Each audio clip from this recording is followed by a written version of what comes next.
ನಮಸ್ಕಾರ ಎಲ್ಲರಿಗೂ. ವರ್ಲ್ಡ್ ಕಪ್ಗೆ ಇದು ಬಲಿಷ್ಠ ತಂಡ. ಈ ಪ್ಲೇಯಿಂಗ್ 11 ನೋಡಿ ಆಸ್ಟ್ರೇಲಿಯಾ, ಇಂಗ್ಲೆಂಡ್, ಆಫ್ರಿಕಾ, ನ್ಯೂಜಿಲೆಂಡ್ ಎದೆಯಲ್ಲಿ ನಡುಕಶರು. ಇನ್ನು ನಿನ್ನೆ ಭಾರತ T20 ವರ್ಲ್ಡ್ ಕಪ್ನ ಒಂದು ಸ್ಕ್ವಾಡ್ ಕೂಡ ಅನೌನ್ಸ್ ಆಯಿತು. ಈ ಒಂದು ಸ್ಕ್ವಾಡ್ನಲ್ಲಿ ನಮ್ಮ ಟೀಮ್ ಇಂಡಿಯಾಗೆ 3 ಶಾಕಿಂಗ್ ಎಂಟ್ರಿ ಕೂಡ ಇಲ್ಲಿ ಆಗಿದೆ. ಬಟ್ ಇನ್ನೆಲ್ಲ ಆಯಿತು, ಸ್ಕ್ವಾಡ್ ಯಾವ ಥರ ಇದೆ, ಪ್ಲೇಯಿಂಗ್ 11 ಯಾವ ಥರ ಇರಲಿದೆ ಅಂತ ವರ್ಲ್ಡ್ ಕಪ್ಗೆ ಈ ಒಂದು ವಿಡಿಯೋದಲ್ಲಿ ನಾನು ತಿಳಿಸ್ಕೊಡ್ತಾ ಹೋಗ್ತೀನಿ. ಅದಕ್ಕಿಂತ ಮುನ್ನ ಯಾರಾದರೂ ಇನ್ನೂ ನಮ್ಮ ಒಂದು ಯೂಟ್ಯೂಬ್ ಚಾನಲ್ಗೆ ಸಬ್ಸ್ಕ್ರೈಬ್ ಆಗಿಲ್ಲ ಅಂದರೆ ಈ ಕೂಡಲೇ ಸಬ್ಸ್ಕ್ರೈಬ್ ಆಗಿ, ಹಾಗೆ ನೀವು ಟೀಮ್ ಇಂಡಿಯಾದ ಅಭಿಮಾನಿಗಳಾಗಿ ಈ ಒಂದು ವಿಡಿಯೋ ನೋಡುತ್ತಿದ್ದಲ್ಲಿ ದಯವಿಟ್ಟು ತಪ್ಪದೆ ಒಂದು ಲೈಕ್ ಮಾಡಿ. ಇನ್ನು ಟೀಮ್ ಇಂಡಿಯಾ ಸದ್ಯಕ್ಕೆ 16 ಸದಸ್ಯರ ಒಂದು ತಂಡವನ್ನು BCCI ಕೂಡ ಪ್ರಕಟಪಡಿಸಿದ್ದು.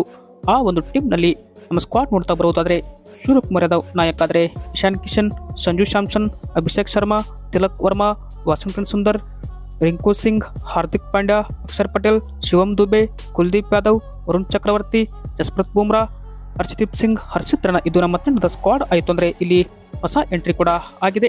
ನಮ್ಮ ತಂಡದಲ್ಲಿ ಶುಭ್ಮನ್ ಗಿಲ್ ಅವರಿಗೆ ನೇರವಾಗಿ ಗೇಟ್ ಪಾಸ್ ನೀಡಲಾಗಿದೆ. ಇತ್ತೀಚೆಗೆ ಕಳೆದ 20 T20 ಪಂದ್ಯಗಳನ್ನು ತೆಗೆದುಕೊಂಡಾಗ ಶುಭ್ಮನ್ ಗಿಲ್ ಕಡೆಯಿಂದ ನಿರಾಶಾದಾಯಕ ಪ್ರದರ್ಶನ ಮೂಡಿ ಬಂದಿರುವುದರಿಂದ ಹೀಗಾಗಿ ಟೀಮ್ ಇಂಡಿಯಾದಿಂದ ಅವರನ್ನು ತೆಗೆದುಹಾಕಲಾಗಿದೆ.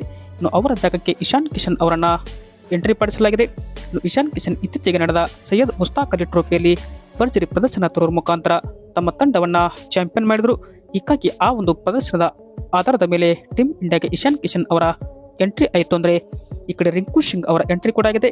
ಇನ್ನು RCB ಆಟಗಾರ ಹಿತೇಶ್ ಶರ್ಮಾ ಅವರನ್ನು ಡ್ರಾಪ್ ಮಾಡಿ ಇಲ್ಲಿ ರಿಂಕು ಸಿಂಗ್ ಒಬ್ಬ ಫಸ್ಟ್ ಫಿನಿಷರ್ ಅಂತ ಹೇಳಿ ಅವರನ್ನು ಕೂಡ ಇಲ್ಲಿ ಆಯ್ಕೆ ಮಾಡಲಾಗಿದ್ದು, ಹಿತೇಶ್ ಶರ್ಮಾ ಅವರನ್ನು ತಂಡದಿಂದ ಹೊರಗಿಡಲಾಗಿದೆ.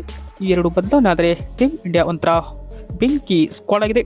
ಇನ್ನು ಇದರಲ್ಲಿ ನಾವು ಟೀಮ್ ಇಂಡಿಯಾದ ಪ್ಲೇಯಿಂಗ್ 11 ಅಂದರೆ ಬಲಿಷ್ಠ ಪ್ಲೇಯಿಂಗ್ 11 ನೋಡ್ತಾ ಬರುವುದಾದರೆ ಎಂದಿನಂತೆ ನಮ್ಮ ತಂಡಕ್ಕೆ ಓಪನ್ ಆಗಿ ಸಂಜು ಸ್ಯಾಮ್ಸನ್ ಮತ್ತು ಅಭಿಷೇಕ್ ಶರ್ಮಾ ಅವರು ಕಣಕ್ಕಿಳಿಯುವ ಸಾಧ್ಯತೆ ಇದೆ.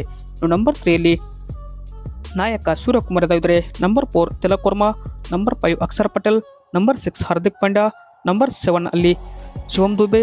ಇನ್ನು ಬಾಲಿಂಗ್ ವಿಭಾಗದಲ್ಲಿ ಕುಲ್ದೀಪ್ ಯಾದವ್, ಜಸ್ಪ್ರೀತ್ ಬುಮ್ರಾ, ವರುಣ್ ಚಕ್ರವರ್ತಿ, ಹರ್ಷದೀಪ್ ಸಿಂಗ್ ಇದು ನಮ್ಮ ತಂಡದ ಬಾಲಿಂಗ್ ವಿಭಾಗವಾಗಿದೆ.